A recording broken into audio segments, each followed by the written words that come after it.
Passamos, então, ao primeiro painel desta manhã, que fala sobre o futuro da conectividade. As tecnologias e suas aplicações têm contribuído para a melhora da qualidade de vida das pessoas, impulsionando as indústrias, as cidades e o campo. Este universo hiperconectado, com um grande volume de dados, criará novos paradigmas sociais, além de alavancar o crescimento econômico e o desenvolvimento das nações. O painel tratará do futuro da conectividade de todas as coisas, dos avanços com a chegada das redes 5G e suas aplicações. Serão debatidas também questões de segurança cibernética e ética que desafiam este contexto. Para moderar este painel, convidamos ao palco a jornalista Heloísa Magalhães.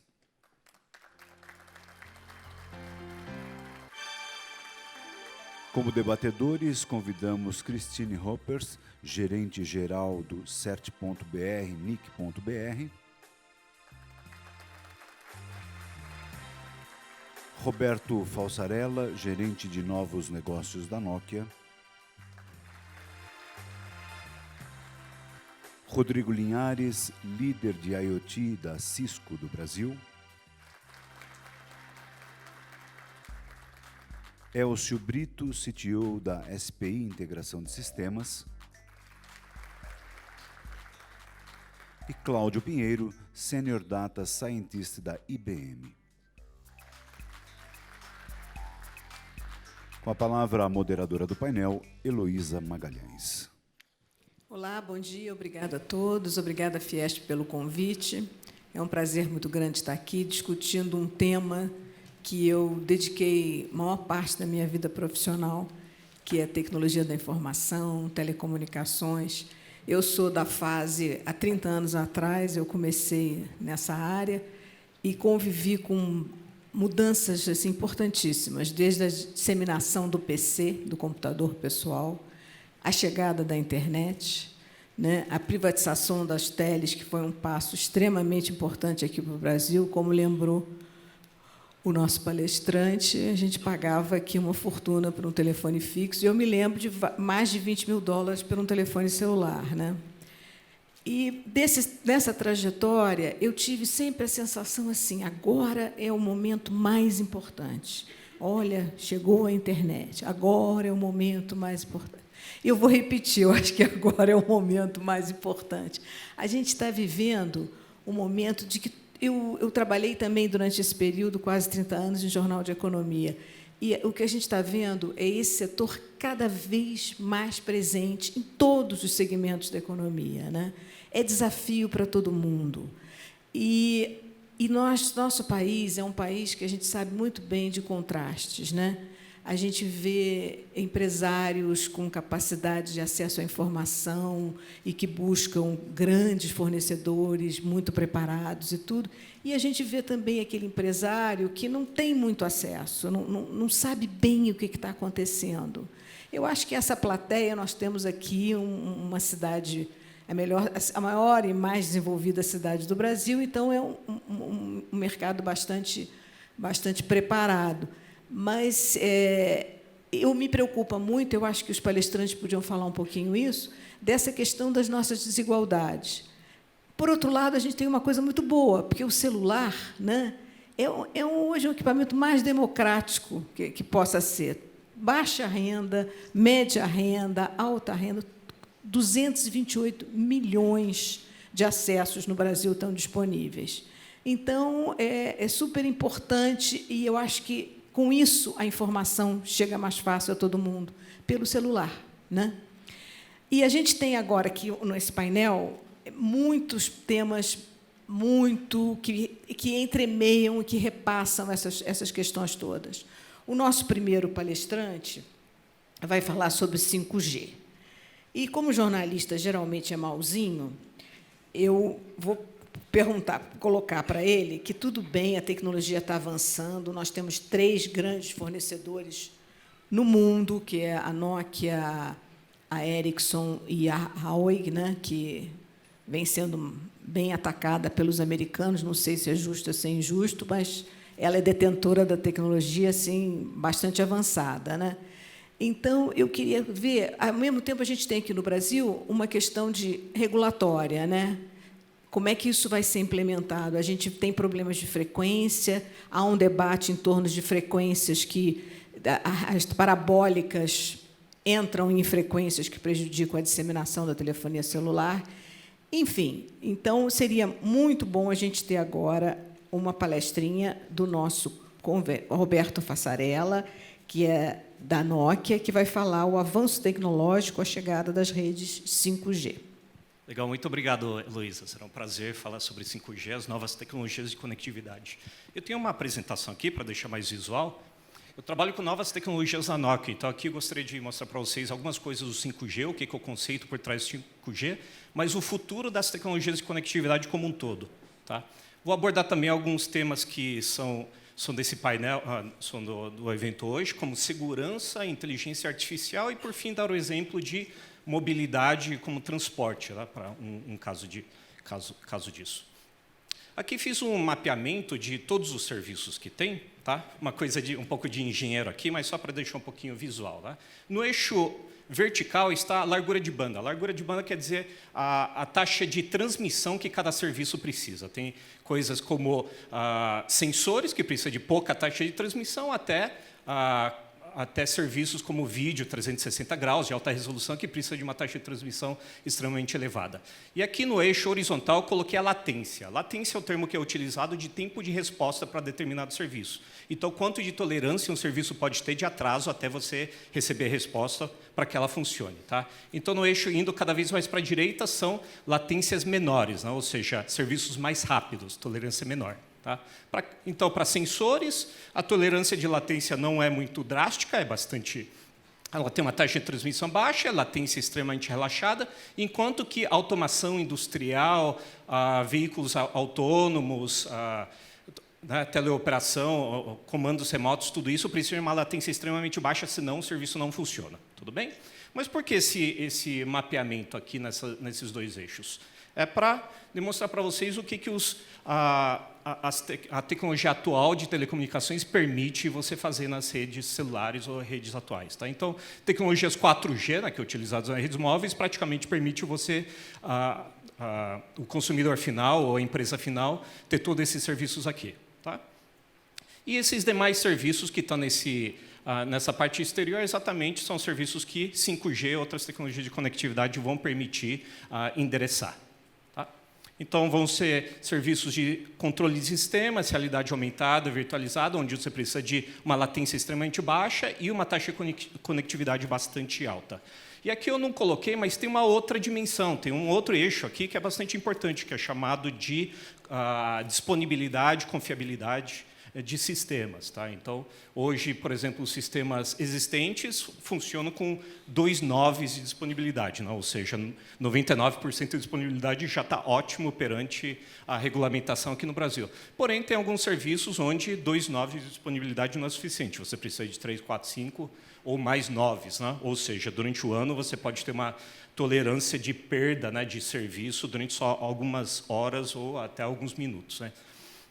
Perfeito. E o 5G foi criado, é um padronizado, que foi criado para endereçar essas necessidades. Tá? Então, ele tem praticamente três eixos. Opa, eu pulei um pouquinho. O primeiro eixo seria de um broadband maior do que os sistemas existentes. Né? Então, ele vai ter uma taxa de transmissão maior do que uma rede 4G, até taxas de transmissão muito parecidas com sistemas cabeados hoje em dia. Sistemas cabeados com sistemas sem fio, geralmente comparando elas por elas, são 10 vezes a diferença entre uma e outra. Tá? Mas sistemas 5G vão ter taxa de transmissão acima de gigabit por segundo, ou seja, ele vai endereçar durante muito tempo uma demanda bastante grande de conexão, de transporte. O segundo eixo é o que é chamado de Machine Type Communication. Né? Então, ele vai ser muito mais massivo. Isso aqui é para o mundo de IoT. Tá? Hoje, a comunicação celular geralmente é feita de uma pessoa com uma máquina. Né? A gente geralmente manda uma mensagem para outra pessoa, que isso quer dizer, a gente manda a mensagem para uma máquina, para um servidor, que depois o servidor manda para outra pessoa. Ou a gente assiste um vídeo, assiste alguma coisa que, na verdade, estamos comunicando com um servidor que está em nuvem e assistindo algum conteúdo do servidor. Né? Então, hoje, a comunicação móvel geralmente é de uma pessoa com uma máquina. O 4G e algumas tecnologias existentes já permitem isso, tá? A comunicação de máquina para máquina. Então, isso aí vamos ter um crescimento exponencial, porque hoje o número de pessoas está limitado, né? Mas em número de máquinas são ordens de grandeza muito maior de número de dispositivos. Então, com 4G, com algumas tecnologias existentes, você já tem essa escalabilidade, tá? De conseguir comunicar máquina com máquina. Mas o 5G vai levar isso aí para um outro nível, um outro patamar. Tá? Muito mais dispositivos compartilhando o mesmo recurso que a interface aérea.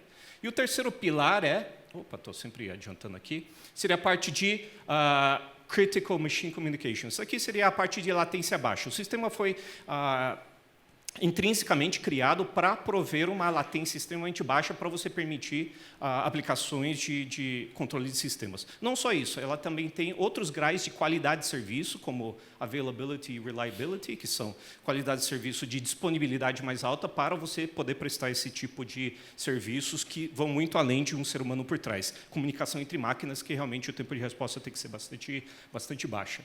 Então, só voltando aqui, você consegue endereçar com 5G, conseguirá endereçar com 5G todo esse mundo novo, que, na verdade, vai ser uma explosão de possibilidades. Uma vez que você começa a conectar dispositivos, sensores, atenuadores, sistemas em si, a gente está falando de uma outro mundo, outra realidade. Então, o 5G está sendo dito como uma tecnologia transformadora, tá? Porque ela vai permitir realmente endereçar vários dos problemas que tem hoje em dia. Aqui vou dar 2 exemplos para vocês de como o 5G pode ser muito útil para certas áreas, certos segmentos do mercado. A primeira delas é para a indústria 4.0, a parte de automação, rastreamento de esteiras, até conceitos como digital twin, né, onde o mundo físico, você faz uma simulação do mundo físico no mundo virtual para você poder fazer simulações de o que aconteceria, what if cenários, essas coisas todas. Então, tem várias ferramentas que existem hoje em dia onde a produção poderia ser mais eficaz, aumento de produtividade, se você tiver um rastreamento muito bom dos processos,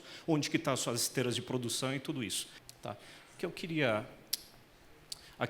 Era desse slide que eu estava falando. Então, isso aqui é o estado atual de sistemas de veículos, né, onde cada veículo tem sensores diversos que eles estão comunicando com a rede. Tá?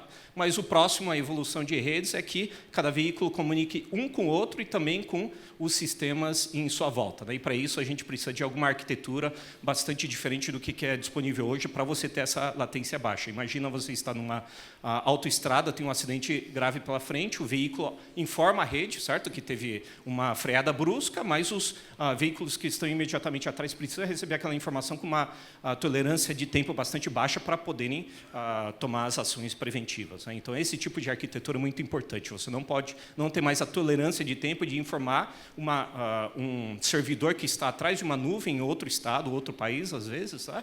Para essa informação voltar. Isso aqui é missão crítica e não vai funcionar. Tá? Só voltando aqui, gostaria de mostrar para vocês como é que são as redes. Tá? Um pouquinho técnico, mas é importante entender como as redes celulares funcionam hoje em dia. Na parte superior está uma tecnologia 4G, como uma rede 4G funciona. Ela é feita por um rádio onde que está a antena, onde que é irradiado, né? E aqui você tem o teu terminal, seu smartphone, que seja. E ela tem uma parte que é core. Core é onde que está a informação do assinante e onde que é feito o roteamento.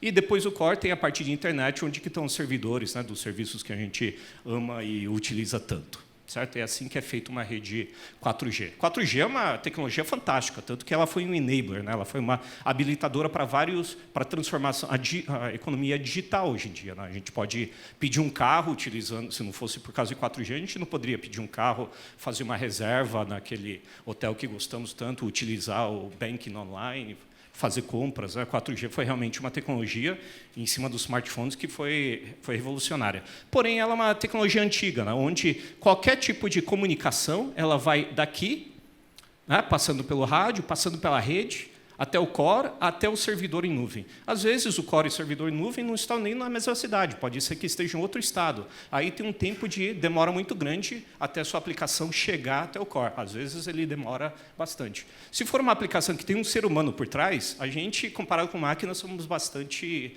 mais lerdos, né, vamos dizer, no sentido. A gente não percebe muito esse tempo de atraso. Mas para máquinas, né, se a gente perder 100 milissegundos, né, até meio segundo, é muita coisa para a máquina. A máquina poderia ter sido muito mais produtiva durante aquele período de tempo.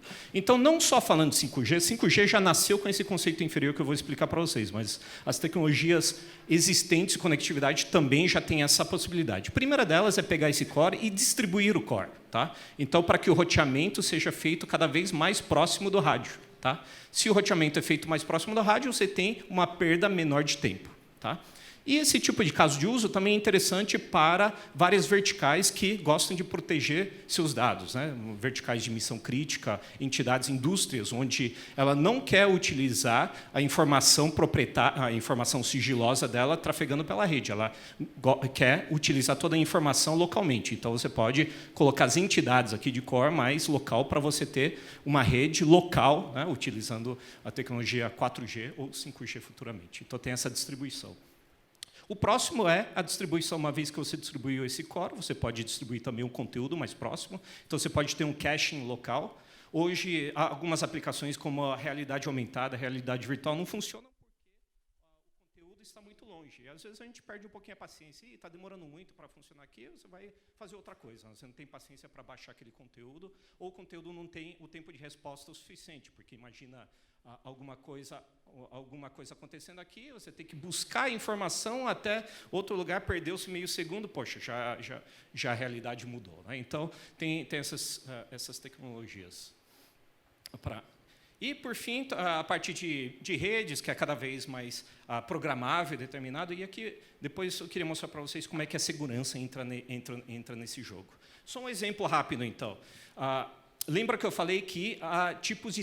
Aqui é o lado de serviços, dispositivos serviços, aqui está o rádio e aqui está a parte de core. Tá? Então, o 5G foi feito inertemente já para levar em consideração a latência como uma qualidade de serviço. Então, o sistema 5G ele tem que olhar cada serviço em si. Para cada serviço, tá? O serviço vai ditar o quanto de banda você precisa, quanto de latência você tem, quanto de mobilidade está lá, critérios de segurança, quanto de segurança você pode... Qual que é o nível de segurança que ela está disposta a tolerar, tá? Para levar em consideração como o sistema vai rotear a tua informação. Tá? Imagine aqui que, num rádio, você está conectado a um carro a alta velocidade. Claro que um serviço do carro vai ter que falar para o sistema que ele está a alta velocidade para que o roteamento seja feito de uma forma correta. Já imagine que tem um sistema de automação, algum tipo de controle, onde você não tem né, o luxo de perder tempo. Então, o roteamento tem que ser feito localmente. Tá? Então, o sistema tem que levar tudo isso em consideração, tá, para implementar esses serviços diferentes. Então, isso aqui começa a ser um problema grande de engenharia, né, um problema grande de Big Data, né, onde Machine Learning, toda a parte de inteligência artificial, é importante para que o sistema tome a decisão de em que ponto ela será feito o roteamento, onde que tem gargalos, e levar isso aí tudo em consideração. Então, o 5G já prevê tudo isso. Que já, finalizando, a Nokia é uma empresa de novas tecnologias. E nós temos dentro da Nokia um braço que se chama Bell Labs. Bell Labs, ao longo do tempo, é o nosso braço de P&D, Pesquisa, Desenvolvimento e Novas Tecnologias. Ao longo do tempo, a Bell Labs foi bastante significativa para telecomunicações como um todo, como sendo inventores de transistor, linguagem C, tecnologia celular em si, e, recentemente, muitas das novas inovações que são aplicadas em cima do 5G em si. Né? E dentro de Bell Labs, nós projetamos o que são as redes futuras, a evolução de redes futuras. Tá? Então, aqui só para dar um panorama de redes futuras, mais ou menos o conceito é o seguinte: no acesso, você vai utilizar qualquer tipo de acesso rádio, cabeado, cobre, fibra, qualquer tipo de acesso. O 5G é só uma das tecnologias de acesso. O Wi-Fi 6, a evolução o Wi-Fi também são outra tecnologia de acesso. Vai utilizar uma rede convergida que vai ser inteligente, tá? Porque a rede vai ter que tomar a decisão de onde que vai ser feito o roteamento, que nível de segurança, que nível de proteção de dados deve ser dado. E para cima está toda a parte de analytics, né? Toda a parte de big data, toda a parte de como vai ser tratada essas informações todas. Mas o que acontece? Vai ter uma camada de segurança aqui que ela vai estar aplicada em todos os níveis de rede. Tá? Hoje, a segurança das comunicações é feita... Vamos supor que, assim, simplisticamente, vamos dividir qualquer comunicação, né, qualquer transmissão de dados em 3 níveis de segurança. Uma é uma segurança física, né, do meio físico, que aquela informação está sendo transportada. Segunda é uma camada de segurança de transporte, né, de como a informação foi transportada logicamente em cima dessa rede física. E a terceiro nível é a camada de aplicação, né, que hoje as comunicações que temos, nós geralmente temos smartphones. No smartphone tem uma aplicação e essa aplicação fecha um túnel de segurança na camada de aplicação até o servidor onde está o serviço dela hosteado, né? Então, na camada 4 para cima é TLS, é o formato que a segurança é tratada hoje na camada de aplicação. Mas na camada de rede também tem várias tecnologias, vários métodos de você também encriptar ou proteger a informação. Então, desde a camada física, então no 5G, 4G e 5G na interface aérea, a interface aérea, embora não pareça, é uma camada física também, onde a informação está sendo trafegada.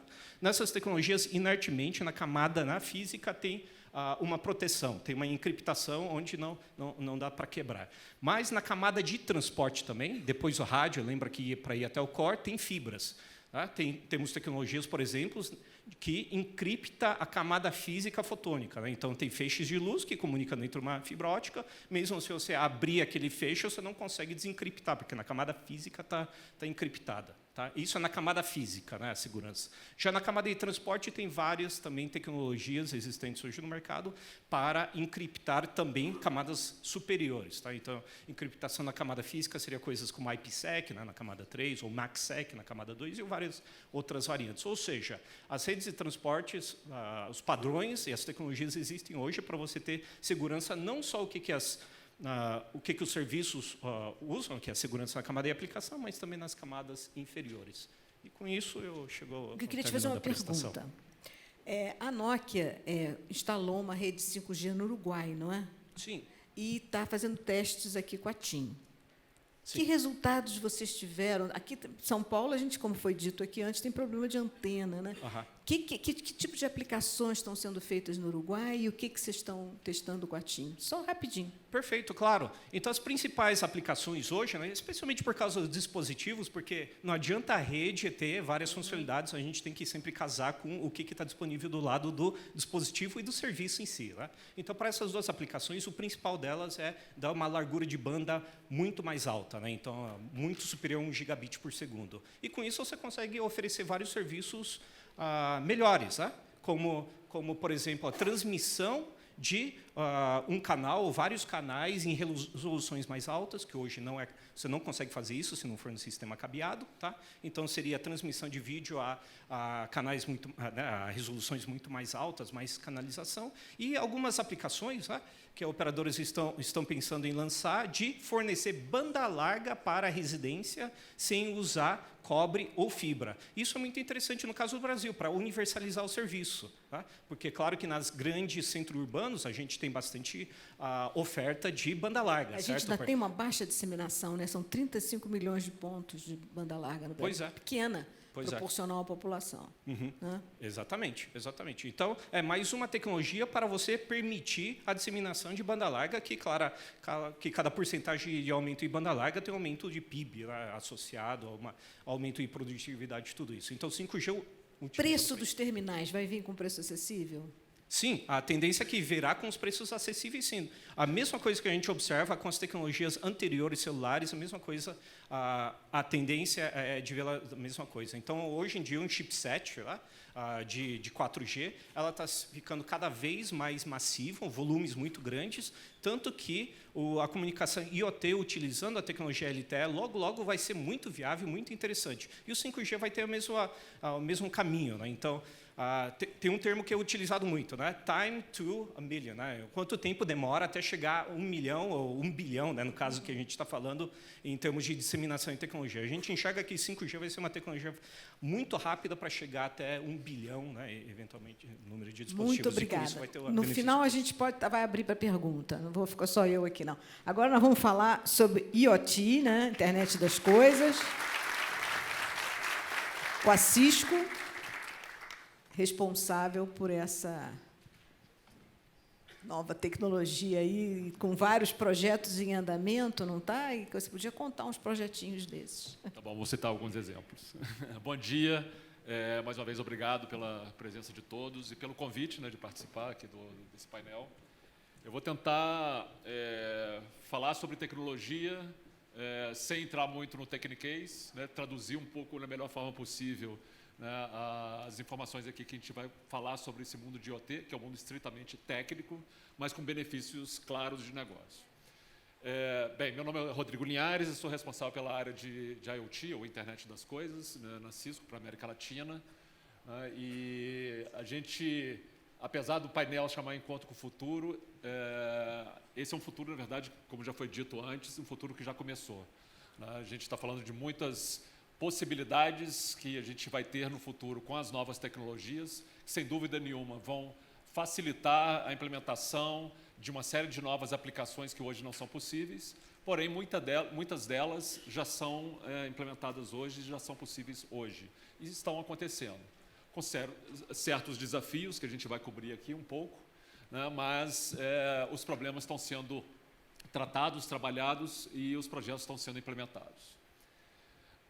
Bem, o IoT, né, na verdade, ele tem um papel muito importante na chamada transformação digital, na indústria 4.0. Ele vem viabilizar, na verdade, uma série de aplicações que antes a gente não imaginava, e o mais interessante, na verdade, acho que do IoT, que a gente descobre cada vez mais, né, na medida que a gente vai implementando os projetos, sempre descobre um novo problema que pode ser resolvido, que no início do projeto, eventualmente, não tinha sido imaginado. Né? Então, é muito interessante isso. A gente começa, eventualmente, para resolver um determinado problema e, na medida que a gente implementa o projeto, a gente descobre outros problemas e aí o projeto vai se realimentando.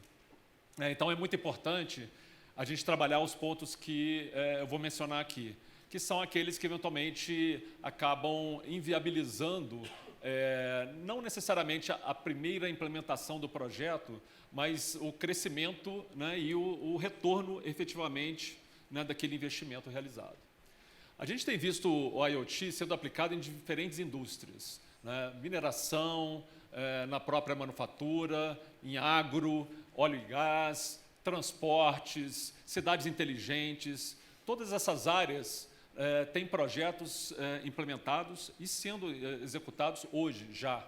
Né? Então, a gente já começa a ver, na verdade, os benefícios, né, da tecnologia de IoT sendo aplicados já desde agora. Que tipo de exemplos, né, a gente pode dar de problemas que estão sendo resolvidos? Né? Imaginando um ambiente de mineração, por exemplo, que normalmente você não tem nenhuma conectividade, a gente tem casos, por exemplo, de túneis, né, de mineradoras, né, que você desce com uma determinada máquina, quilômetros de distância.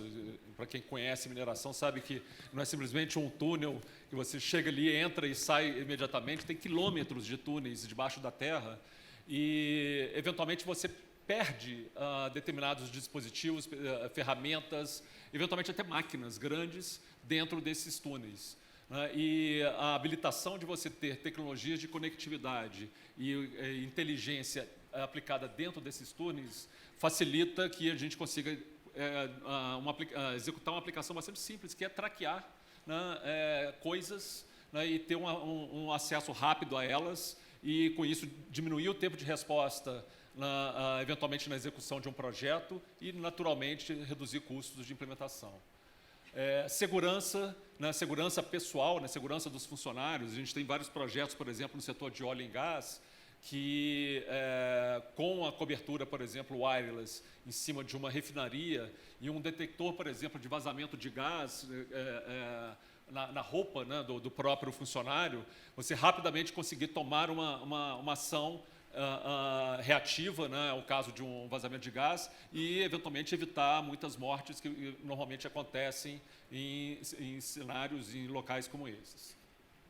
Manutenção preditiva, né, o outro ponto, muito se fala em manutenção preditiva, mas, na prática, a gente tem visto resultados claros sendo colhidos, né, com projetos de IoT nessa área, né, na medida que você consegue monitorar permanentemente a execução, né, e o funcionamento de diferentes componentes, né, diferentes variáveis, né, na linha de produção, e através de um processamento de inteligência artificial, machine learning, você conseguir tentar prevenir, né, a priori, né, antes que o problema aconteça, né, identificar um potencial de falha de um determinado componente, de uma determinada máquina. E como já mencionei antes, até a localização de dispositivos. Tem uma série de projetos interessantes, por exemplo, no setor de siderurgia, né, que você tem grandes bobinas, né, saindo a milhares de graus do forno, né, e elas são colocadas num determinado pátio e você depois não sabe mais onde que está aquela bobina especificamente. E como localizar aquela bobina, né, se ela está a milhares de graus, você não consegue colocar um componente, por exemplo, um sensor naquela bobina, né, e que vai facilitar depois uma localização dela no futuro. Né? Então, tem várias soluções, né, que estão sendo implementadas, combinando informações geradas de diferentes fontes que facilitam esse tipo de aplicação. Né? Então, os casos de uso são os mais variados possíveis, né, principalmente pensando no ambiente de indústria.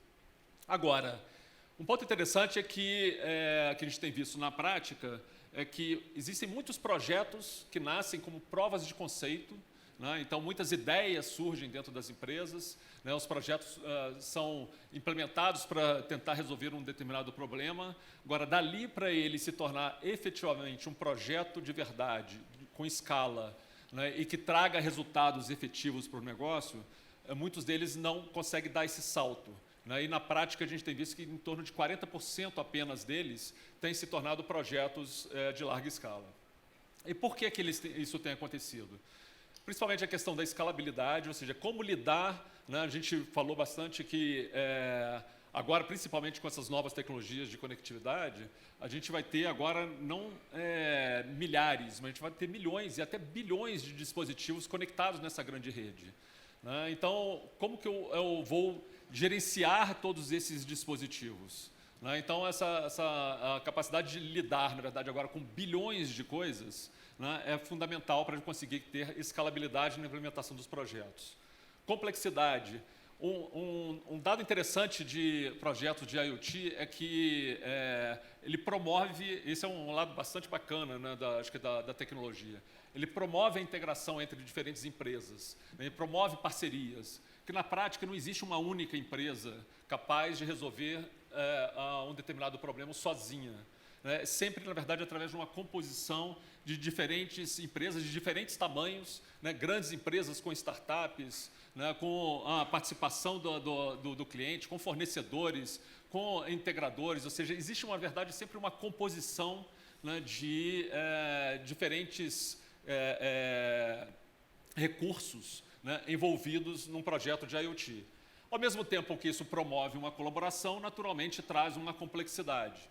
Né? Então, a implementação dos projetos, as pessoas têm que saber que vão lidar com essa diversidade, né, tecnológica, essa diversidade de fornecedores na implementação do projeto.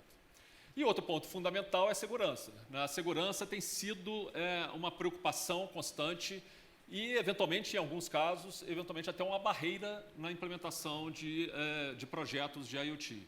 A gente tem visto cada vez mais casos, exemplos, né, de ataques, né, que a gente vê normalmente nas notícias, né, de ataques de internet, né, que estão acontecendo através de hackers, que não usam mais, eventualmente, as pessoas, né, como sendo as suas ferramentas para poder chegar e atacar um determinado local, mas sim esses dispositivos que estão conectados. A gente viu um ataque recente que foi feito em cima de empresas, na verdade, que utilizaram câmeras, né, que estavam conectadas na internet e que não tinham a capacidade de se protegerem. Né? Então, essas câmeras viraram, na verdade, o mecanismo utilizado pelos ataques dos hackers. Né? Então, muitos dos projetos, né, de IoT, quando são iniciados, se iniciam com essa preocupação e, eventualmente, por um desconhecimento, uma incapacidade, eventualmente, de saber tratar ou lidar com esse problema, os projetos, eventualmente, não dão um passo à frente e não são implementados em escala. Esse artigo, por acaso, estudando esse assunto, né, dessa questão dos inibidores, né, de projetos de IoT, por acaso esse artigo eu vi recentemente que, na verdade, ele meio que consolida um pouco e ratifica essas conclusões, né? É um artigo recente, né, de uma revista americana, né, que fala, naturalmente, né, da expectativa, né, da quantidade de dispositivos que vão estar conectados na rede até 2020, a gente está falando aqui de bilhões, né, como eu mencionei antes, e cita segurança, escalabilidade e essa heterogeneidade tecnológica, principalmente, né, como sendo as principais barreiras, né, dos projetos de IoT. E, naturalmente, o retorno do investimento, que, na verdade, acaba sendo uma consequência desses outros. Né? Na medida que eu não consigo implementar um projeto com larga escala, eu não consigo ver o retorno efetivo daquele investimento naquele projeto. É importante notar que, e é importante a gente ter ciência, né, na implementação desses projetos, é que muitos se imaginam, na verdade, que eu vou implementar um projeto de IoT, eu vou distribuir uma série de sensores, né, num determinado ponto, numa agricultura, numa indústria, numa cidade, e vou colher os dados desses sensores e dali tomar decisões inteligentes. E o projeto está pronto. Na prática não é bem assim. Eu tenho essas coisas, né, que eu estou conectando nessa rede, eu tenho que localizá-las, eu tenho que gerenciá-las, eu tenho que movê-las, eu tenho que tratá-las, eu tenho que protegê-las. Né? Então, inserir esses diferentes dispositivos, eu tenho que ter essa preocupação, né, de não só colher os benefícios dos dados, né, gerados por eles, mas também eu vou ter que gerenciá-los. Né? Então, esse é um ponto importante que às vezes esquecido, né, que tem a ver com a questão da escalabilidade que eu tenho que tratar. A questão da complexidade é um outro fator também bastante importante. Né? Muitos CIOs, né, normalmente acabam sofrendo, né, no momento de implementação de determinado projeto, quando se deparam com a diversidade tecnológica e de fornecedores e de componentes que vão ser necessários para implementar um determinado projeto. Né? E na prática vai ser sempre assim. Né? Não tem como ser diferente. Né? Quando a gente vai implementar um projeto, a gente vai ter sensores para funções bastante específicas. Sensores de temperatura, sensores de vibração, né? Sensores de detecção de gás. Né? Então, a gente vai ter... E esses sensores não vão vir de um único fabricante, vai vir de fabricantes diferentes, vão estar gerando dados de formatos diferentes. Né? Então, e eu vou ter que correlacionar esses dados. Né? Não adianta eu tratar simplesmente de uma forma isolada, que eu não vou chegar na conclusão, na real inteligência possível daquela informação gerada por esses dados. Né? Então, eu tenho que saber, na verdade, tratar esses dados de diferentes fabricantes, diferentes formatos, né? E eu tenho que, de alguma forma, simplificar isso tudo. E outros pontos importantes é que várias tecnologias, né, vão existir para diferentes funções. Né? A gente está falando muito do 5G, sem dúvida nenhuma o 5G ele é o futuro, mas até a gente chegar, na verdade, no ponto que a gente conseguir utilizar o 5G em 100% dos nossos projetos, a gente vai ter que saber lidar com uma série de outras tecnologias de conectividade que hoje estão disponíveis. Né? A gente conseguir ter a cobertura da rede o suficiente para a gente poder tratar de projetos em localidades remotas, né, em pontos, eventualmente, que hoje eu não consigo chegar. Mais do que isso, eu tenho dados, né, que eu preciso tratar, levar para uma nuvem, né, e ser processado lá. Outros dados eu tenho que tratar dentro do data center da empresa. Outros, eventualmente, eu tenho que ser processados localmente. Né? Tem muitas aplicações, né, que eu preciso tomar uma decisão local. Né?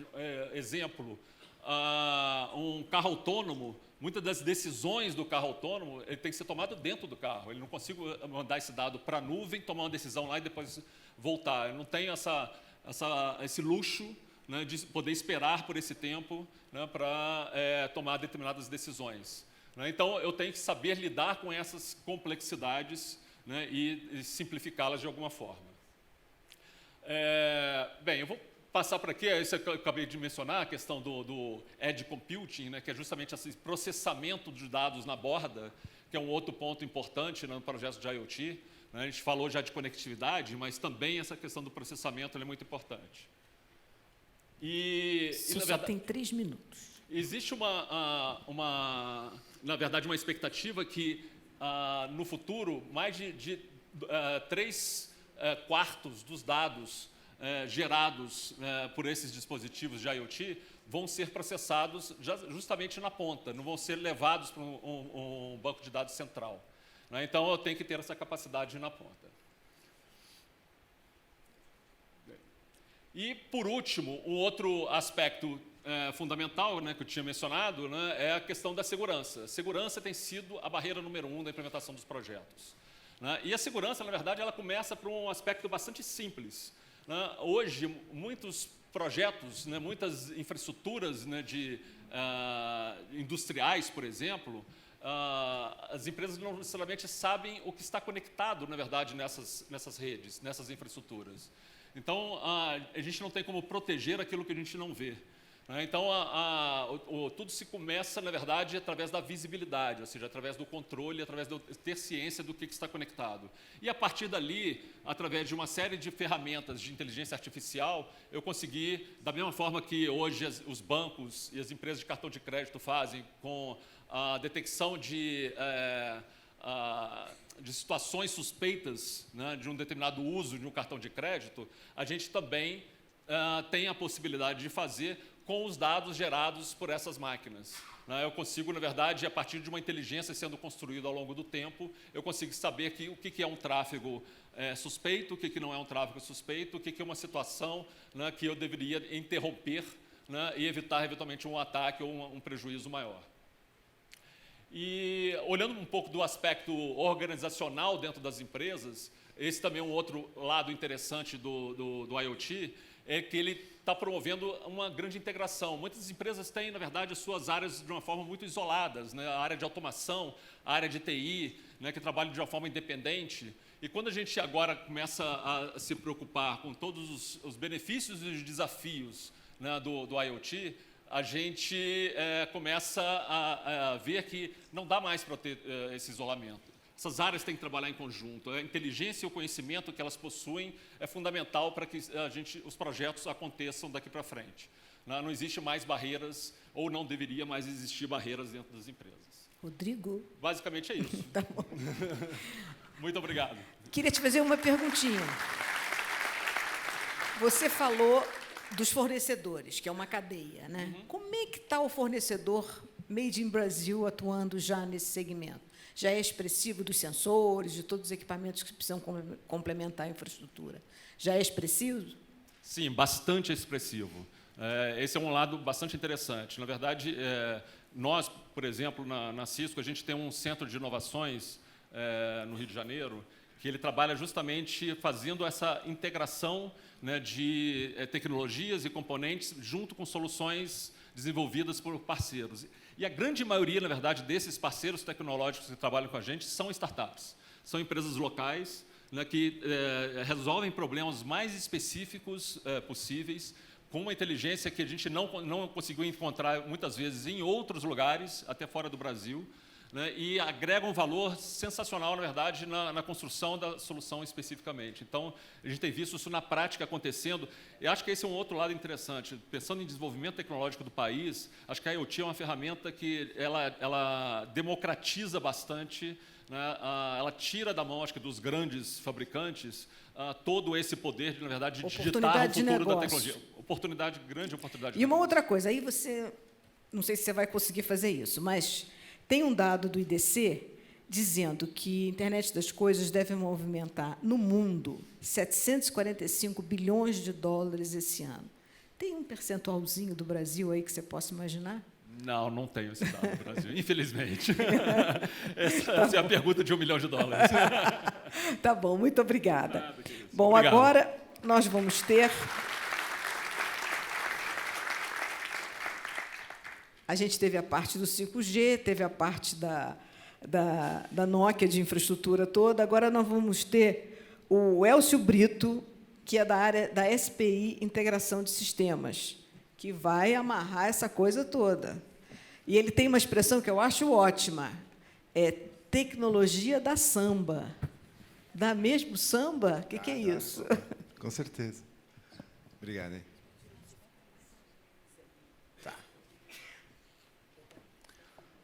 Bom, bom dia, muito obrigado pela oportunidade, né? Eu faço basicamente duas coisas da vida. Eu sou sócio na SPI, né? Na SPI, basicamente, o que a gente faz? A gente junta a tecnologia para tentar criar produtos, processos de negócios e modelos novos para os nossos clientes inovadores, né? E, fora isso, eu também sou pesquisador na USP. Lá na USP, a gente tem feito vários trabalhos ligados à indústria 4.0, ligados a essa quarta revolução industrial. Nós começamos não só dentro da USP, mas com nossa parceria com a academia, em 2013, fazendo o primeiro laboratório na FEI de indústria 4.0. Em 2018, a gente publicou um livro sobre automação e sociedade, a quarta revolução industrial, um olhar para o Brasil, que a gente tentou pegar um pouco do que está acontecendo e trazer para a prática, né? Aqui com um olhar aqui para o país. E em 2019, a gente está com outro livro, Governança Digital 4.0, mostrando um pouco como que você pode planejar essa implementação e como que você pode realmente conseguir construir para a tua empresa o que você precisa em termos de indústria 4.0, né? O que chama bastante atenção para a gente? Mais do que tecnologia, a gente está falando de uma mudança no modelo mental. É isso que a gente tem nessa revolução, que nos desafia todo dia. A tecnologia ela é exponencial, ela está acontecendo no mundo físico, ela está acontecendo no mundo biológico, ela está acontecendo no mundo digital. Nos 3 mundos ela está se desenvolvendo de uma forma brutal. Agora, o que desafia cada uma das empresas que está aqui é o que muda no nosso modelo de negócio, né? Normalmente, o que o pessoal pensa quando você vem com a tecnologia? Quando você começa num trabalho, vamos conversar sobre tecnologia, vamos conversar sobre indústria 4.0, normalmente você pensa no problema de ontem. O problema de ontem, que foi aquela caldeira que te deu problema, foi aquela entrega que você não fez, foi aquele problema que te tirou o sono, você fala, como a tecnologia ia resolver esse problema? Como a tecnologia ia resolver essa minha dor, né? Isso daí são largatas velozes. É assim que o Gartner fala. 5%, 3% não resolve mais, gente. A gente tem que procurar as borboletas. O pessoal do MIT fala o seguinte, borboleta está aí, ó. Está em produtos, você tem que pensar novamente de forma diferente no seu produto. Está no cliente, você precisa pensar de forma diferente como que é o relacionamento com o seu cliente. Está na fábrica, você precisa pensar de forma diferente como é que está a tua operação, né? A tua logística, como é que você está executando o seu front office. Está fácil. Esquece a largata, pensa em saltos de 10 vezes. Como é que a gente faz isso, né? Então, a gente tem o seguinte, né? É melhor a gente pensar num exemplo. Vamos pensar no exemplo. Produto. Tá? Isso daqui vocês viram o que o Uber foi para a gente sente isso todo dia, a gente começa a usar tudo. Não tem como você hoje viver sem Uber, né? Meu filho anda de Uber todo dia. E lá vocês veem como que o Uber é democrático. 2015, Estadão, 2016, Estadão. Você vê a malha. Não é só o fato de o Uber ser muito prático. Ele também levou para lugares onde você não tinha transporte. Olha o que aconteceu numa cidade que nem São Paulo. Olha, quando a gente fala de tecnologia, democratização, vocês estão vendo na prática. Naquela simulação, em cima do livro, aqui, da máquina que mudou o mundo, você está vendo uma simulação que eu joguei lá do MIT. Basicamente, o MIT fez a seguinte simulação. Olha, gente, eu preciso, hoje, para movimentar Manhattan, 13 mil táxis. E se fosse Uber Pool? 3.500. E você chega mais rápido. Olha que beleza, né? Quando o pessoal do MIT fez isso, o pessoal da Mercedes falou, legal, né? Só que isso é na hora do rush. E fora da hora do rush, como é que a gente fica, né? Fora da hora do rush, a gente pensa o seguinte. Deixa eu ver se vai aqui. Fora da hora do rush, a Mercedes falou, olha, o que é caro no carro? Esse produto que estava parado, agora ele é compartilhado. Só que esse produto, na verdade, ele é feito de 2 partes. Tem a powertrain e tem a cabine. Então, vamos fazer o seguinte. O powertrain, quando não for na hora do rush, vamos levar encomenda? O motor pode ir embora, o carro vai ser autônomo. Por que ele precisa ficar parado? Vai para frente, ele pode ser usado de outra forma, né? Então, você tem, na hora do rush, leva a gente. Fora da hora do rush, teu carro vai fazer outra coisa, teu powertrain vai fazer outra coisa. Isso está mostrando uma forma de pensar no produto. E no cliente? Nós também não podemos ficar parados, né? O que a Toyota pensa? Ela pensa o seguinte, Se você vai estar dentro de um carro, você tem que estar útil. O carro é autônomo. Se ele está lá, você vai estar usando ele como academia. Minha filha fala que vai ser salão de beleza para ir na festa, vai ser sala de reunião, vai ser para dormir, vai ser restaurante. Cada carro é um carro. Cada carro é único. Como é que a gente fica? Com essa visão aqui do e-pallet, vão ter 100 desses rodando agora nas Olimpíadas em Tóquio, no Japão. Quando você pensa no carro desse tipo, você não pensa só o que você vai fazer. Melhor ainda, você nem vai. A loja vem. Ou seja, teu tempo não pode ser perdido. Então a loja vai vir para você experimentar o que você precisa. Você quer do tênis? Ela vem para te trazer. Só que tudo isso daqui dá para produzir? Né? Então, a pergunta é, cada carro é um carro. Um carro, o custo é absurdo de produção. Milhares de carros, o custo é lá embaixo. A operação toda está mudando. Material está mudando. Impressão 3D. A gente imprime quase tudo agora em 3D. Você imprime produto final em 3D. Isso era um limite que você tinha, agora não tem mais. A questão de mão de obra. Se cada carro é um carro, como é que eu faço gestão de trabalho? Realidade aumentada.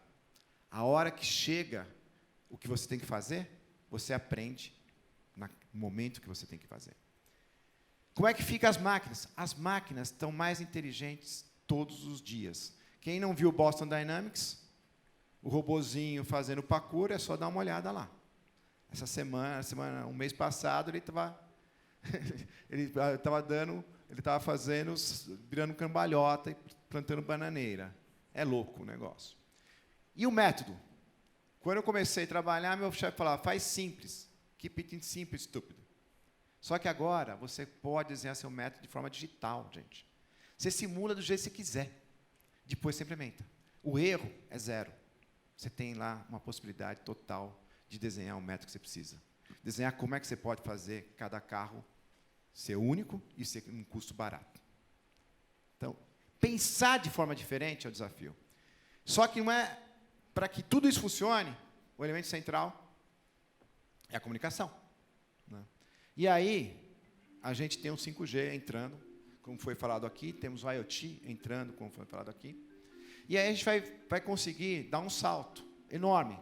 Porque hoje, quando a gente fala que as coisas estão aí no mercado, né, que os carros vão ser autônomos, nós ainda estamos falando de uma comunicação muito limitada. Quando todos eles estiverem conectados em 5G, nós estamos falando de uma consciência coletiva das máquinas, que vão gerar um volume absurdo de informação para a IBM tratar. Porque quando um carro pegar um buraco, ele vai falar para o outro, cuida lá, hein? É melhor você tomar cuidado. Tudo isso é um modelo de negócio totalmente diferente para todo mundo. Mas é para todo mundo mesmo? A gente acha que é. A gente acha que até o carnaval vai ser diferente. Nós vamos levar o ano que vem para a Avenida, carnaval junto com a Rosa de Ouro, onde vocês vão ter realidade aumentada, onde vocês vão ter IoT, onde vocês vão ter robótica e várias outras tecnologias mostrando, para ajudar a gente a mostrar como é que foi a primeira, como é que foi a segunda, como é que foi a terceira e como é que foi a quarta revolução industrial. Hoje a gente tem um projeto sendo feito pela USP, FEIMAL, a INSPER, com apoio de Nokia, Cisco, que são parceiros também no projeto, e várias outras empresas de tecnologia, com startups, com empresas médias, tentando mostrar que realmente essa revolução é para todos. E nós precisamos pensar de forma diferente. Eu acho que essa é a grande mensagem que a gente queria trazer hoje aqui, que a tecnologia pode levar a gente a pensar de forma totalmente diferente agora. Eu sou carioca, estou morrendo de inveja. Tem que levar isso lá para o Rio. Escolas de samba de lá. O Rio foi 2,1 bilhões no ano passado. São Paulo foi 1,9. A competição vai estar chegando perto. Muito obrigada.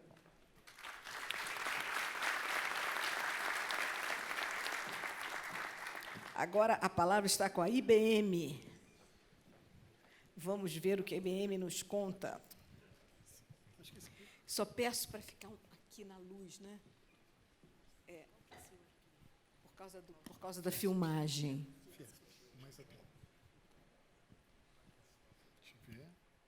Alô? Acho que eu vou usar esse aqui. Olá, tudo bem? Pessoal, muito obrigado. Um grande prazer estar aqui. Estão só passando o arquivo ali na máquina. Eu já vou aproveitar e agradecer aos palestrantes anteriores, que foi extremamente interessante.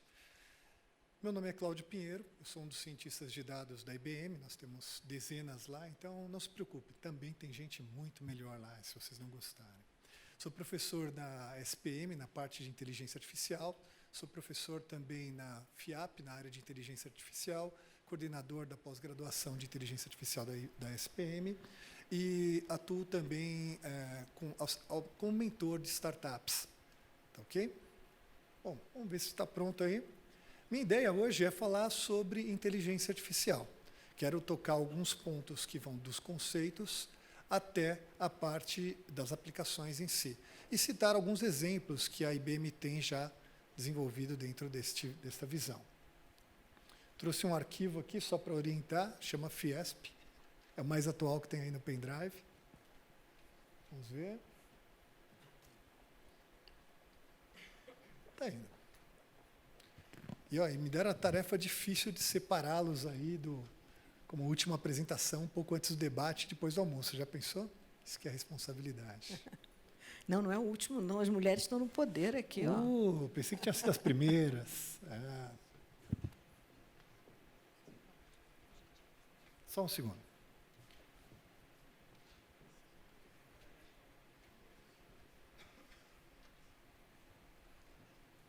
Só vou contar uma historinha, só para a gente. Acho que foi anos 80, eu ia muito à PUC no Rio de Janeiro, eu sou do Rio de Janeiro, ia muito à PUC, porque a PUC sempre foi muito à frente, como vocês têm aqui várias universidades, a gente tem a PUC lá no Rio muito voltada para a tecnologia. E eu me lembro que um professor só falava de inteligência artificial. Aquilo, para mim, era assim, absolutamente incompreensível. Porque eu dizia, gente, como é que pode ter essa capacidade de analisar os dados das pessoas e tal? E aí é muito interessante, a gente ser um pouquinho mais velho, ter essa vantagem, é muito interessante que você vê a evolução. E hoje a inteligência artificial está no nosso celular o tempo todo. Toda quinta-feira, eu faço um trajeto às 15h, às 2h30 ele começa a me avisar que eu tenho trajeto. É interessantíssimo. É o máximo isso, não é? É verdade. Mas depois vamos falar de segurança, que é outra preocupação muito séria. Vamos lá. Super importante também. Então, acabando ali a cópia, um arquivinho pequeno, quase 2 GB, mas está aí. Pois é. Quando é que você começou a estudar inteligência artificial? Eu comecei, por acaso, numa escola técnica estadual Lauro Gomes, onde eu fiz a parte de eletrônica. Depois eu fui para o Senai, o JAICA, em São Caetano, onde eu fiz a parte de mecatrônica. Aí depois eu fui para a USP, onde eu estudei física, e depois eu fiz administração.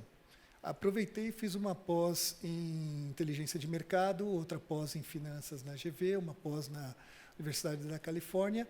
Fiz meu mestrado na parte de administração, mais focado em sistemas de informação, para análise de dados não estruturados, e continuo buscando aprender um pouco mais, eu me divirto com isso. Pronto, agora foi. Vamos lá. Bom, muito obrigado aí. Vamos lá. Eu gostaria de começar linkando um pouquinho o passado com o presente. Existe uma escritura antiga que diz que o conhecimento se multiplicará.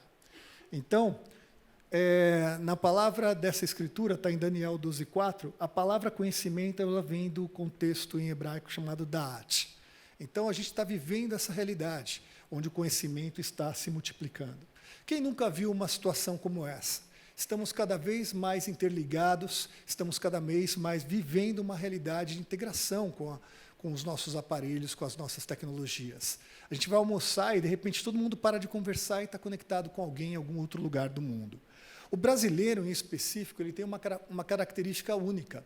A gente está disposto a compartilhar informação, o que torna o nosso tipo de ambiente perfeito para uma rede social. Então, eles lançam tudo aqui. 80% de nós está disposto a compartilhar informação. Se fosse na Inglaterra, na Alemanha, vai para 5%, 6%. Quanto mais jovem você for, mais você vai ser influenciado por outras pessoas no mundo digital. E você vai, em média, acessar qualquer tipo de aparelho eletrônico mais ou menos 150 vezes ao dia. O ponto é que a nossa paciência enquanto seres humanos mudou. Quando você manda uma mensagem, por exemplo, numa rede de comunicação, no WhatsApp, você tem uma expectativa média de que isso seja respondido em 90 segundos. Se não for respondido em 90 segundos, você vai mandar mais uma. Se não for em 10, você vai mandar mais uma. Se não for em 5, você vai pegar o aparelho celular e usar para ligação. E vai ligar. Se a pessoa atender, ela já vai atender, você já vai responder bravo. Por que você não liga? Porque é uma questão de prioridade das relações humanas. Né? Nossa, você não está dando prioridade. Isso pode acabar com muitos relacionamentos. Cuidado. Com a questão da paciência. O ponto é que os dados estão crescendo em volume astronômico. Os dados de RP, de sistemas bancários e sistemas tradicionais, são aquela linha azul ali. Eles crescem bastante, mas todo mundo agora tem um device, todo mundo tem agora um equipamento, estamos produzindo um volume de dados que a gente chama de dados não estruturados. As imagens, as fotos, os compartilhares, os áudios, tudo isso está gerando uma massa de dados que é super complexa de analisar. Né? Eu não sei se vocês já viram um álbum de fotos, mas não dá para ir lá no índice e procurar. Procure só as fotos onde estão as minhas filhas. É difícil, não dá para fazer isso hoje em dia num álbum de fotos, né? Ou dá, com a inteligência artificial vai se tornar possível. Então, a gente percebe que em 2020, nós vamos estar gerando mais de 1,7 megabytes de dados por segundo para cada ser humano existente na face da Terra. O ponto é que também os clientes sabem disso e tornam-se cada vez mais rigorosos, cada vez mais exigentes. Eles querem que você lembre de toda vez que você conversou com ele. Né? Eles querem que você esteja onde ele estiver e onde ele precisar, em tempo real. Ele quer que você torne as interações tudo totalmente convenientes e fáceis. E ele quer que ele antecipe e preveja todas as suas necessidades. É quase como casamento. Né? Está ali, demandas quase impossíveis que a gente consegue fazer ali com a inteligência artificial. Então, a inteligência artificial vem para suprir isso aqui. Você tem ali um consumidor que está cada vez mais com poder em suas mãos, atuando e trafegando informações em tempo real, e que tem a capacidade de elevar a sua empresa ou derrubar a sua empresa em questão de segundos. E a tua inovação tem que ser feita muito rapidamente. Né? Cada um dos devices, cada um dos aparelhos, cada um dos sistemas eletrônicos que a gente tem, estão gerando dados, e quanto mais inteligente for esse app, melhor, mais a gente vai utilizá-lo, como, por exemplo, foi citado o Waze. O fato é que também temos vários outros devices. Como foi dito anteriormente, a métrica é que nós vamos ter bilhões e bilhões de devices. Em 2030, mais de 120 bilhões de devices. Já pensou para lidar com tudo isso? E cada um desses vai trazer informações para nós. Essas informações também vão ser usadas ao nosso favor. Então, devices, consultando os dados médicos, que hoje já é possível, você acessar aquelas pulseiras eletrônicas e ter tudo, vão permitir que a ciência avance. E a medicina de hoje, com base nesses dados, já permite ampliar a nossa vida de 3 a 4 meses a cada ano que vivemos. Ou seja, a cada 4 anos que vivemos, ganhamos 1 de bônus graças à tecnologia atual. Além disso, a inteligência artificial ela vai permitir navegar em diversos ambientes. Essa é uma análise feita num evento que eu participei, onde eu buscava, eu coloco qualquer termo nessa solução, chamada Watson News Explorer, é disponível gratuito para vocês pela internet, e esses termos vão mostrar para vocês quem falou daquilo, que empresa que está ligada àquele termo, quem são as pessoas que estão ligadas àquelas outras pessoas. Então, a gente já consegue rastrear, monitorar, entender as redes de relacionamentos que cada pessoa tem. Isso aí foi usado, por exemplo, em diversos tipos de estudos e pesquisas, aí, até na parte de investigação. Por fim, estamos passando informações online a todo tempo. E aqui um exemplo clássico disso. As informações fluindo do nosso gosto musical no Spotify, que também estão disponíveis gratuitamente no mapa musical. Quando agregamos tudo isso e juntamos aqui num contexto de uso para o bem da humanidade, nós podemos perceber o Big Data sendo utilizado para mapear a pobreza mundial e perceber que país que está dentro, ou que está fora, ou que está reduzindo a pobreza mundial. A gente vê o Brasil está num nível de taxa de escape muito interessante, e em 2050 nós não vamos ter ninguém abaixo do nível de miséria. Né? Então, é um exemplo clássico de que a gente pode usar essa tecnologia. O ponto é que onde nós estamos nesse universo? dentro desse contexto. Nós estamos que nem essa moça aqui, simplesmente molhando os nossos pés num oceano que vem por aí de informações e dados. Para lidar com tudo isso, a gente precisa da inteligência artificial. A inteligência artificial foi definida em 56 como a ciência e engenharia de produzir máquinas inteligentes. Outras definições dizem que elas nos ajudam a tomar a melhor decisão. Essa melhor decisão está expressa inicialmente em algo que nos serve. Então, esses são IoT, são devices que estão disponíveis hoje para a gente ter em casa, para ajudar a nos servir. A inteligência artificial surge como um mercado de mais de 15,7 trilhões de dólares, sendo uma nova eletricidade. Ela vai nos ajudar, pegando nossas informações, trabalhando as informações e tudo que nós temos de dados, e nos levar a obter uma informação super importante, que é o insight. O insight é aquela coisa que vai fazer diferença na sua empresa, na tua vida. Por exemplo, o insight fez com que o Deep Blue vencesse o Kasparov em 97. O insight fez com que a gente pudesse manipular dados não estruturados, textos, a linguagem humana e criar o Watson para vencer os maiores jogadores de um jogo chamado Jeopardy, tipo um jogo do milhão, numa disputa. O insight, a capacidade de pensar, fez com que o DeepMind vencesse o jogo de Go, né? E tudo isso, linkado à nossa realidade, vai permitir que as nossas profissões alimentem inteligências artificiais que vão se tornar conselheiros nossos nos mais diversos tipos de situação, seja no direito, seja na área jurídica, na área administrativa, seja na parte de cozinha, né? Temos aí o Watson Chef, ajudando com receitas. Tudo isso gera um tipo de informação que muda a nossa realidade. Crianças já aprendem com dinossauros, por exemplo, esse é o Dino Robô, que está conectado a uma inteligência artificial que vai propondo para ela desafios e conversando. Não tem mais aquela de amiguinho imaginário, tem um amiguinho real, produzido numa impressora 3D. Nós temos que a inteligência artificial vai sendo utilizada em ambientes cada vez mais humanoides e nos aproximando de máquinas, tornando situações possíveis como essa daqui, da Sofia. Então, a Sofia, por exemplo, é um humanoide que tem cidadania árabe. Ela ganhou a primeira cidadania da Arábia Saudita, né? Aqui é um pedacinho dela conversando com um repórter. Eles fizeram de propósito de não colocar cabelo nela nem nada. I'm fine. Hi. How do you feel about humans?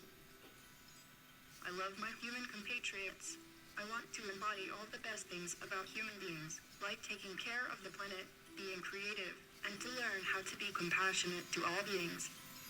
Então, imagina agora você tendo isso a seu favor. O ponto é de como isso funciona, como que a gente faz a inteligência artificial nos ajudar. Primeiro, a gente ensina ela fazendo as coisas que nós fazemos, as tarefas analíticas. Ela sumariza um problema, ela segmenta um público-alvo, ela classifica um cliente, ela estima o que vai acontecer, ela recomenda um produto e ela prevê.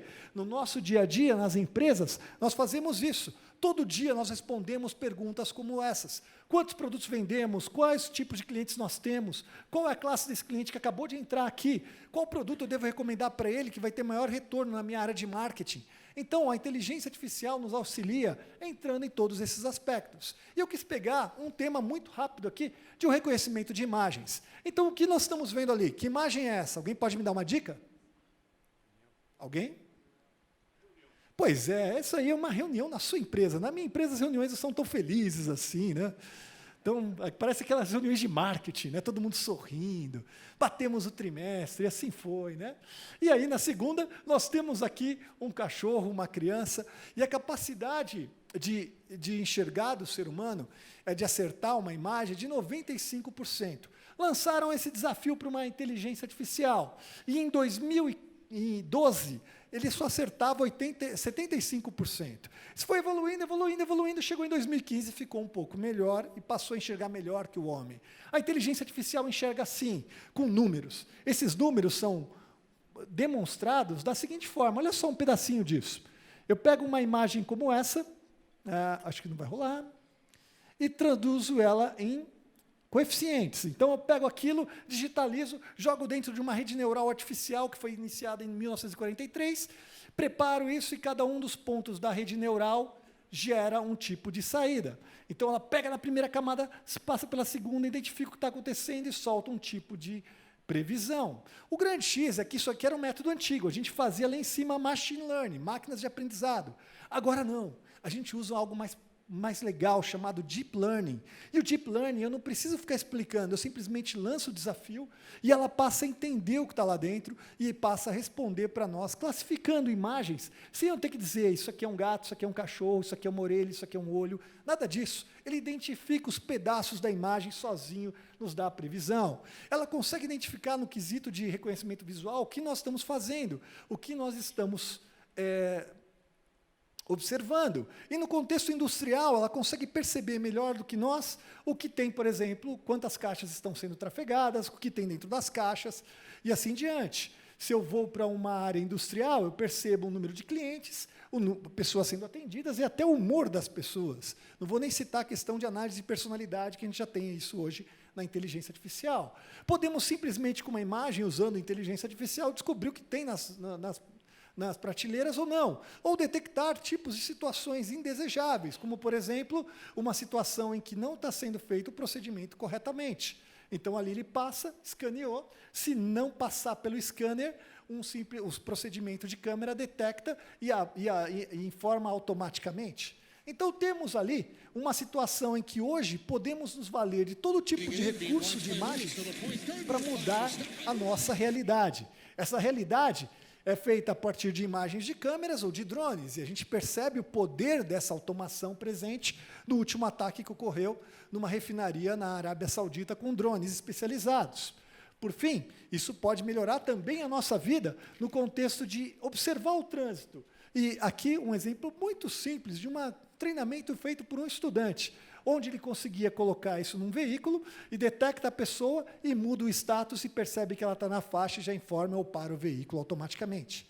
Todas as situações, no contexto industrial, ela pode reconhecer ali, por exemplo, defeitos em painéis solares melhores do que nós, porque os nossos olhos não percebem aquele tipo de falha por uma modificação no calor ali daquela peça. Detectar se as pessoas estão vestidas adequadamente para o tipo de função e muitas outras situações, como usados para o tratamento do câncer. Então, hoje a gente tem uma área chamada Watson Health, que já faz análise oncológica do problema e diz qual que é o melhor tratamento indicado para um paciente a partir de uma análise genômica. Já está em uso no Instituto do Câncer do Ceará, por exemplo. O X é que você pode aprender, ensinar a inteligência artificial de muitos jeitos. Esse é um tipo aqui, onde eu uso uma inteligência artificial que ela aprende sozinha. Eu jogo as regras e ela vai lá, vai aprendendo, vai trabalhando, ela identifica os problemas do jogo e começa a aprender sozinha. E o carro autônomo, nem vou brincar, depois dos vídeos que eu vi ali, ficou até feio isso aqui. Isso aqui é entrega de pizza numa cidade americana, isso é feito tão rapidamente, e aí a criança ainda que está lá, e o próprio pai da criança ficam surpresos com a possibilidade disso. O X é que o pai dessa criança também tem um outro bebê no colo. Então, imagina para esse bebê como que é receber essa informação de que basta para mim ter conectividade e eu vou ter comida, alimentação. Não preciso nem do meu pai, eu só preciso de conectividade. E, com base nisso, a gente percebe que o Brasil passa por um grande desafio. Se a gente for perceber a questão da capacidade, da produtividade, nós estamos em 50º lugar. Né? A gente precisa de 4 trabalhadores brasileiros para fazer o trabalho de um trabalhador humano, de um trabalhador americano. Então, o que gera isso? Vários aspectos. As nossas empresas, elas perdem valor frente a empresas internacionais, mais pautadas em tecnologia. E uma das melhores maneiras para resolver isso é o uso de tecnologia e inteligência artificial. Segundo o nosso colega ali da Accenture, isso é possível, e quando você coloca no seu planejamento a inteligência artificial, a gente tem isso. Bom, esgotou aqui o tempo, só para vocês saberem, esse uso poderia dobrar o nosso PIB num período de 15 anos e geraria bilhões e bilhões de possibilidades. Vou passar aqui só para fechar. Aqui são empresas que já usam o Bradesco, né, a gente já sabe, a Volkswagen, a Boticário com a primeira fragrância, a própria Pinacoteca de São Paulo já tem um exemplo disso, e aqui só esse fechamento mesmo, é uma música composta por uma inteligência artificial. Qualquer um de vocês pode virar um compositor usando essa tecnologia chamada AIVA. Tá? Então, ela compõe a música para você, então, o lado criativo. Quem quiser aprender mais tem nesse site e tem mais material também na internet. Muito obrigado. Viu? Obrigada. Super interessante. Obrigada. Bom, agora nós temos a Cristine, que tem a dura tarefa de falar sobre segurança cibernética. Como é que a gente se protege dessa tecnologia toda, Cristine?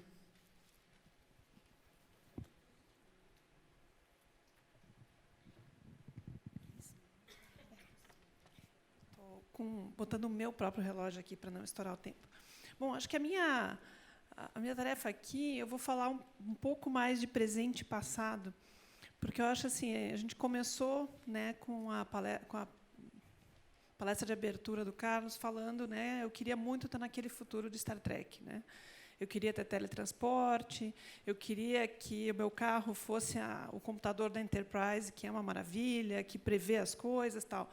Mas como é que a gente faz para não cair na Skynet, no Terminator, e no outro futuro? E no futuro, para quem assiste Black Mirror, né, é um futuro que não é muito bom. E eu diria assim, se a gente não fizer nada para aprender com os erros do passado, tem uma mensagem na tela. Isso. Que também é uma maravilha, né, essas coisas quando acontecem. Tá vendo? Se a gente não aprender com os erros do passado, eu acho que a gente vai ficar mais próximo da Skynet do que do computador da Enterprise. Eu acho que isso é muito triste, porque todos nós já usamos IoT. Né? Eu mesmo tenho 2 vestíveis comigo o tempo todo. Né? Então, e que me ajudam. Né? E que me ajudam porque, por exemplo, eu tenho asma, eu entro num lugar, se meu coração começa a subir, eu já sei que eu tenho que sair dali, antes de eu ter um problema. Né? Então, você começa a pensar do poder computacional, do quanto isso me dá poder de entender a minha saúde. Né? Só que eu acho que a gente tem que aprender com os erros do passado, e aí eu digo, todas as indústrias que não eram indústrias de TI estão passando a ser, porque TI já é uma maior habilitadora, é tão importante quanto a energia elétrica, quanto a água, quanto qualquer outra parte de comunicação, só que se usa meio que sem dar muita atenção. Eu coloquei ali, eu esqueci e não vou mais mexer. Então, eu queria discutir um pouquinho, né, o que a gente já tem. E da onde que eu estou trazendo esses dados? Né? A gente, no CertBR, né, o CertBR foi criado há 22 anos atrás, eu estou lá há 20 anos, e a gente recebe notificações de incidentes que estão acontecendo em todo o país, e a gente tem também, desde 2001, redes de sensores para detectar ataques automatizados. E hoje, a gente já faz uns 10 anos, a maior parte das coisas que a gente tem são para detectar malware se propagando em IoT. Né? Então, a gente tem bastante dado em cima disso. Só que, assim, antes da gente falar que no futuro tem muita conexão, o nosso presente já tem muita conexão. Né? O Brasil sempre vai figurar entre os lugares que mais tem ataque, que mais tem problemas, porque ele é uma das maiores redes do mundo, isso que a gente está com nem metade do nosso potencial, né, se a gente for pensar. Mas, nesse gráfico, que o Brasil ali figura com praticamente 70%, né, de sistemas autônomos, isso significa o quê? São redes autônomas que têm o seu próprio roteamento, sua própria administração, que são completamente independentes. A gente só está atrás dos Estados Unidos, nesse número. O único país que tem mais redes autônomas que nós é os Estados Unidos. Se a gente for pensar, a gente tem mais de 6.000 provedores de acesso. Então, não é aquele ecossistema de 4 ou 5, é um ecossistema de mais de 6.000. Né? E a maioria deles tem menos de 1.000 clientes. Então, a gente está falando de pessoas pequenas. E você pode até imaginar, mas então ele tem modem em casa. Não, esse pessoal está passando fibra no interior. Então, é interessante ver que já tem conectividade muito rápida, e isso vai aumentando esse potencial. E o Brasil também é um dos maiores do mundo em interconexão de tráfego. Né? A gente pensar que hoje a gente é o número 1 em número de participantes. O segundo ponto de interconexão de tráfego do mundo com mais participantes é Amsterdã, que tem 800. A gente tem mais de 1.700. Então, acho que assim, a gente já está grande. Né? A gente já é grande e a gente já vai vendo os problemas acontecendo. Né? Outra coisa que eu acho que é muito importante, né? A última pesquisa da TIC Domicílios, ela já mostra essa mudança de uso, né? Em que a gente tem 70% da população já acessou a internet e respondeu que acessou nos últimos 3 meses. Né? Mas olhem as curvas à direita, em que a gente vê celular sendo 97% dos acessos, computador 41%. E essa linha meio roxa aqui subindo rapidamente é TV. Então, se for pensar hoje em dia, você não consegue mais comprar uma TV que não é uma Smart TV. Mas quando você compra a TV, tem alguém lá no manual, né? O máximo que você olha no cabo é 110, 220, né? Ou é bivolt. Tá, e quem é que atualiza o software disso aí?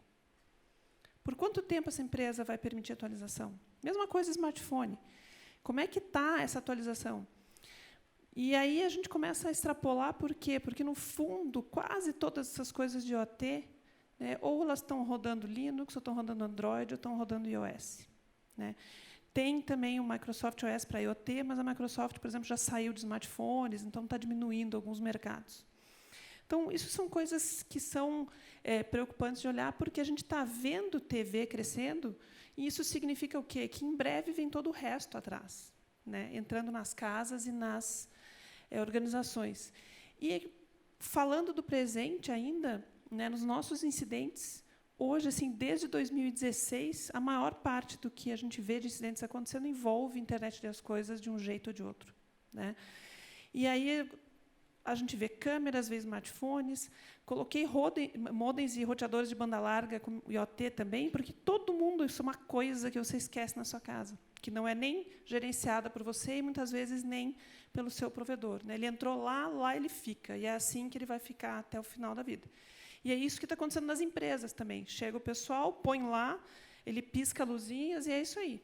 Né? Quem é que está lá atualizando o firmware? Quem é que está lá mexendo com isso e melhorando isso? E o que a gente está vendo hoje são redes, né, com o crime organizado usando isso para minerar criptomoedas, para fazer ataques de negação de serviço, extorsão, fazer fraude. Então, hoje a gente tem, sim, já pessoal para fazer fraude financeira, comprometendo esses dispositivos. Então, assim, é complicado. Né? E eu acho que a gente tem que pensar, a gente sempre fala, né, que quem não estuda a história está fadado a repetir. Eu tenho me sentido mais no segundo, assim, que é aqueles que estudam e veem, a gente está completamente, né, parado, sem poder fazer nada, sem ação, e vendo a história se repetir. E que história eu estou falando? A história da indústria de software. Né? O que a gente está vendo hoje de problemas na indústria de IoT é exatamente o que a gente via de problemas na indústria de servidores e desktops no fim dos anos 80 e começo dos anos 90. E eu acho que é um pouco porque a gente tem indústrias que nunca foram produtoras de software e nunca entenderam a complexidade, aproveitando, né, essa facilidade de você ter software gratuito, bibliotecas, compartilhamento de código, de você ter sistemas operacionais gratuitos que qualquer um pode usar, mas e quem é que mantém aquilo com atualizações? Muitas vezes o fabricante lança e diz que não precisa. E o primeiro exemplo que eu daria aí seria a própria indústria automobilística. Porque, se a gente for olhar, hoje a gente está tendo muitos problemas, mas muitos problemas na indústria automobilística, de ter que ficar fazendo recall. Tem boa parte dos recalls que você vai que é só para o cara botar um pendrive e atualizar a firmware lá. Não tem mais nada mecânico. Né? Só que a indústria automobilística na Europa está fazendo um lobby para que ela só tenha que prover update de firmware por 5 anos. Aí você fala assim, mas carro é um bem durável de 20, 30 anos. E se ele só tiver atualização por 5, como é que vai ficar o futuro que a gente está querendo de carros conectados? A minha opção vai ser, ou eu não uso carro, ou eu vendo, ou eu desconecto da rede, não tenho os benefícios, ou eu me conecto e corro o risco de ser comprometido e ter alguém manipulando o meu carro. Então, eu acho que são coisas aí que a gente tem que pensar. E nesse ponto é que talvez um pouco que o Carlos falou na abertura dele, né, do regulador não regular o detalhe. Tipo, eu não preciso ter alguém certificando software, até porque quem é da área de TI sabe que é impossível certificar que um software é seguro. Mas eu teria que ter ele botando requisitos mínimos, que eu vou falar um pouquinho também. E, falando de passado, eu quero passar um pouco sobre exatamente o que a gente passou desde 2015 com câmeras de segurança, porque eu acho que câmera de segurança é o IoT que todos vocês têm. Tem na empresa, tem aqui, provavelmente tem em casa. Né? E eu acho que o IoT mais invadido, mais comprometido e mais problemático que a gente tem. Já em 2016, né, a Level 3, que agora é a CenturyLink, né, uma das maiores operadoras globais de conectividade, que é ela que provê conectividade para a sua operadora, mostrou um mapa de todos os ataques de negação de serviço que eles viram em todos os clientes. E o Brasil está ali, vermelhinho, bonito, tal, né? Maior origem de ataques. E aí, se você for olhar o que era isso, DVRs, né, que é para fazer os Data Video Recorders, e câmeras de segurança. E não é de se admirar que o Brasil está nesse cenário, né, porque a gente tem problemas graves de segurança pública, de criminalidade, mas tem também baixa renda e compra o mais barato, e a decisão de compra vai pelo preço, não necessariamente pela qualidade. Se a gente for olhar, por exemplo, um dos fabricantes que mais tem no Brasil, vocês nunca ouviram falar, que é a Dahua. Por quê? Porque todas as marcas brasileiras usam o chipset deles, né? É difícil você ter alguém fazendo hardware de IoT. Você está comprando de alguém OEM e você vende com o seu plástico o seu nome. Só que quase todos os sistemas de vigilância que tem aqui no Brasil usam o chipset da Dahua. Se não for da Dahua, é da Xiaomi. As duas foram afetadas por esse malware ali, com coisas básicas que foram decisões do fabricante. Decisão de ter uma senha padrão que não pode ser alterada, porque mesmo que você fosse lá e reescrevesse o firmware, ela permanece lá porque ela está numa área inalterável do computador. Aí tem um segundo backdoor do fabricante que ainda está ali, e tem um terceiro que é uma senha do dia. Então, isso é uma decisão do fabricante, que não poderia ser aceita. Isso sim é que teria que, talvez, levar multas, levar sanções do fabricante. Um mês depois, a gente teve a Mirai, que todo mundo ouviu falar. Todo mundo ouviu falar da Mirai. Aí, o relatório que foi publicado em 2017, excelente, Brasil número 1, maiores IPs que atacaram saíram do Brasil. Sim, são as mesmas câmeras e os mesmos roteadores de banda larga e os mesmos celulares, tudo foi sendo comprometido. Só que a Mirai também afetou equipamentos de automação.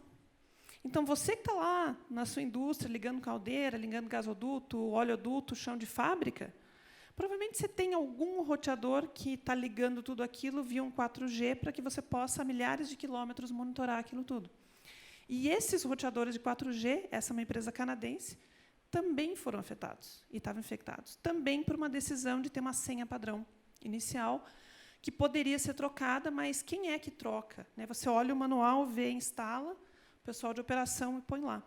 Eu acho que é ainda mais sério, porque isso daí estava em semáforo, iluminação pública, smart grids, toda a parte de venda e compra de energia depende desse tipo de roteador, carros de polícia e ambulâncias. Então, assim, a gente realmente ficou ouvindo, o hype do negócio, câmeras de segurança, mas é tudo isso. Mas mesmo as câmeras de segurança, se esse malware chega na sua câmera de segurança, quem mais?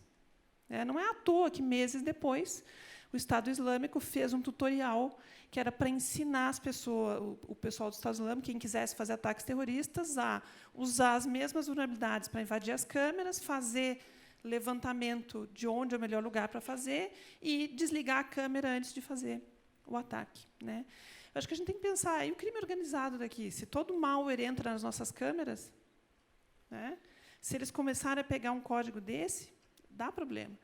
E a gente vê hoje, por exemplo, já casos como, por exemplo, 4 dias sem câmeras de segurança pública em Washington, isso já aconteceu, e a gente teve já casos de hackear as câmeras aquelas câmeras de corpo que o pessoal usa nos Estados Unidos. E qual é o problema? Esses são problemas dos anos 80 e 90. Senha fraca, protocolo sem criptografia, backdoor de fabricante. Segurança não é mesmo a prioridade. E ninguém tem atualização. Tá? Outra coisa que é um problema, assim, vocês têm o poder de compra. Vocês podem cobrar e escolher produtos que o fabricante seja responsável. Tem que ser possível atualizar os dispositivos que vocês vão comprar. O fabricante tem que ter como fazer isso em escala. E se a gente tiver 5G que tem velocidade, aí não tem mais a desculpa de que mas é lento, é devagar, não dá para fazer update. Outra coisa que eu sempre levanto, e se você tiver aqueles limites de banda larga de dados, como é que vai ficar dados para fazer update? O cidadão vai escolher ver um vídeo a fazer um patch de segurança. Isso é muito preocupante. E toda essa questão de você ter um chipset e vários fabricantes. Você nunca sabe o que é. A gente tem feito uma campanha muito grande. Assim como você tem aquele Intel Inside assim, no computador, precisa ter isso em OT. Quem é o real fabricante disso aí? Quando esse negócio der problema, o que está aí dentro? dessa caixinha que tem um número reluzente. E só para diversão aqui, para terminar, ontem, vocês viram todas as notícias, né? Um monte de celulares entrando em horário de verão, blá, blá, blá, blá, blá.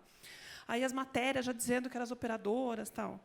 Bom, sexta-feira, tudo bem que é meio em cima da hora, o Google avisou, olha, quem não tem Android atualizado vai entrar em horário de verão.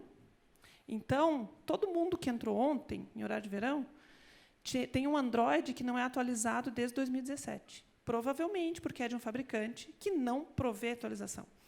E fiquem atentos, porque se vocês têm um Android de 2018, depois do decreto que tinha mudado lá, o decreto do Temer, pode ser que você entre no horário de verão no dia 3. Né? E esse é um outro problema que a gente tem, que me preocupa muito, é o ecossistema de smartphones, TVs, geladeiras, quase todas usam Android e vão ficar paradas no tempo.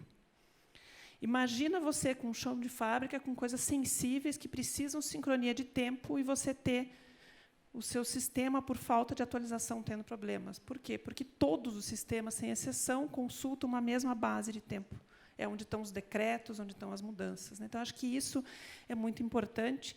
E vocês têm esse poder de compra, tá? Porque não adianta vocês pensarem lá em cima, só para mostrar o finzinho, né? Todo mundo pensa lá em defesa cibernética e segurança cibernética, mas tem pouco que a gente possa fazer se o projeto de desenvolvimento é inseguro e se quem está implantando também não implementa as boas práticas. Tá? Eu acho que isso é o que eu queria falar. A gente precisa chegar naquele futuro bom, mas a gente não pode cair nesse passado ruim que a gente tem até agora. Às vezes, passos simples, né? Gente, muito obrigada a todos. Infelizmente, não vamos abrir para perguntas, porque estendeu muito o horário.